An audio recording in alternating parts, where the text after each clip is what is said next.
Crew is go for launch. OTC is go. Program is close to launch your riser and initiate OTC. We have 6 good gyros on the telescope. Houston and Denver, we have captured Guardian. I think we've got something that's really going to mean something to the country and the world.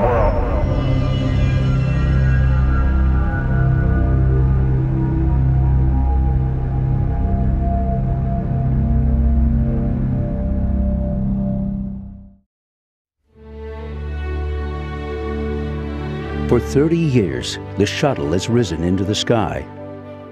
As spectacular and familiar as a sunrise, its achievements can be taken for granted. With every liftoff of the dreams of exploration, and for the people who work on the shuttle, the pride of accomplishment. What does it take to get a shuttle to fly? For 3 decades, shuttle launches involved the entire nation, with parts coming from more than 37 states around the country. Not a product of NASA, but a product of America, with human hands putting loving care into each and every component. Well, getting a shuttle ready to fly is a tremendous effort by thousands and thousands and thousands of people. The external tank arrives by barge at the turn basin. So that comes on a barge from Louisiana.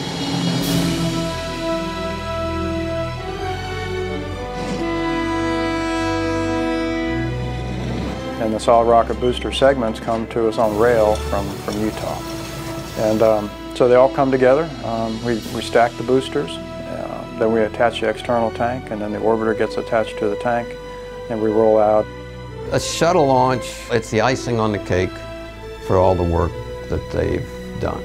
The launch team includes folks that worked on the hardware or the software months before in a building that in the middle of the night that may not have any windows in it. They know that you don't have to have a highly visible job to be important in this business.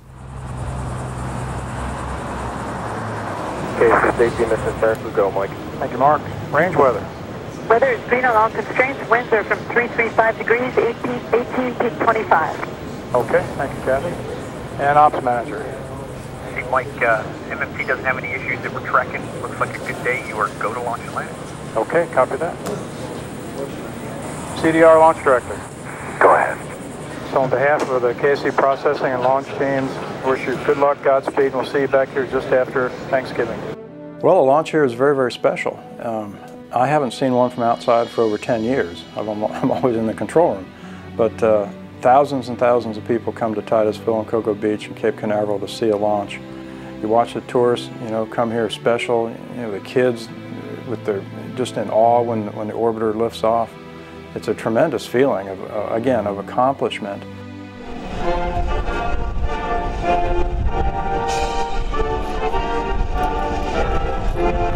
And to think that we're doing it on behalf of the country and now with the International Space Station on behalf of all the international partners, it's a tremendous feeling. Only ice you'll ever get in Florida.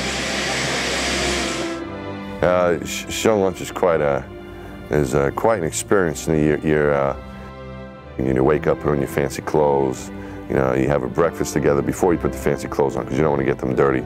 So you have your breakfast and you put your fancy clothes on and everything, put on your space suit, and you walk out into the Astro van. They drive you out there and you get in the launch pad.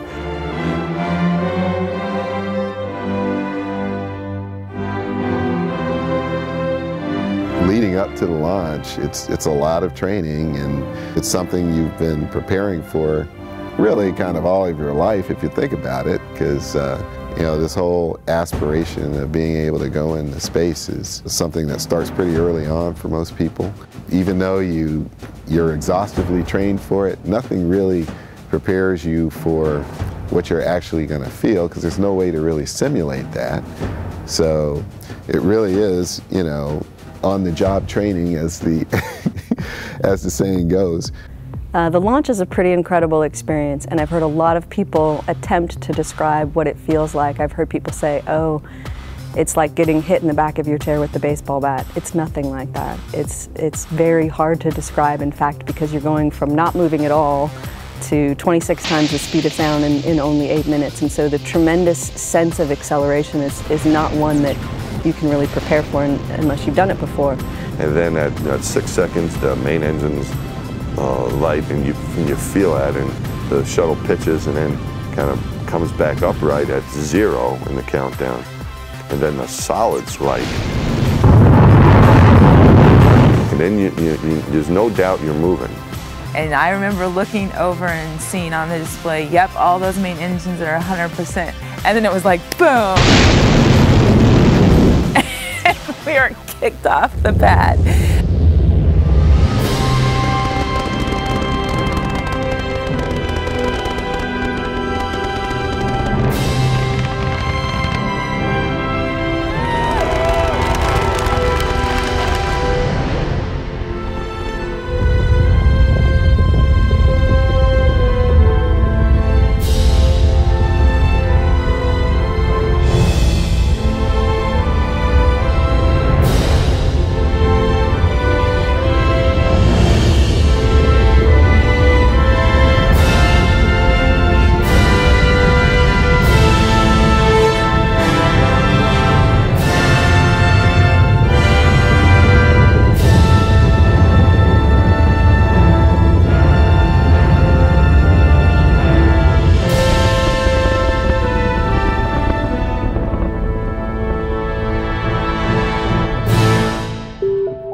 And within a couple seconds, the thought went through my mind was, man, we're like far away from home already. You knew you were going someplace far away. And as we go, then we separate from the solid rocket booster, and then the ride becomes very smooth. There's no shaking much anymore, but we are outside the atmosphere of the Earth, and we can accelerate real fast now. We have to reach 25 times the speed of sound. So as we accelerate, we start feeling the G acceleration and being pushed back on our seats. In the next 5 minutes, we're under 3G, which means 3 times our weight. And that seemed a little bit more than 3Gs I've pulled in other situations. And I think, again, it's just because of the excitement of this being a real flight. And I felt like I was fighting much harder to get breath. And it's over about a minute and a half time frame, and then all of a sudden it's off of you. And you're like, wow, things are floating up, and we're really here, you know, this is really where we wanted to be. Okay, Dottie, how do you like space? I love space. I still better feel like and better and better. I feel like I'm hanging upside down, but I guess I'm not. There is this quarter of a second transition into real heavy to, whoops, floating. And that's when you have to adapt to weightlessness. It's a great ride. A great ride.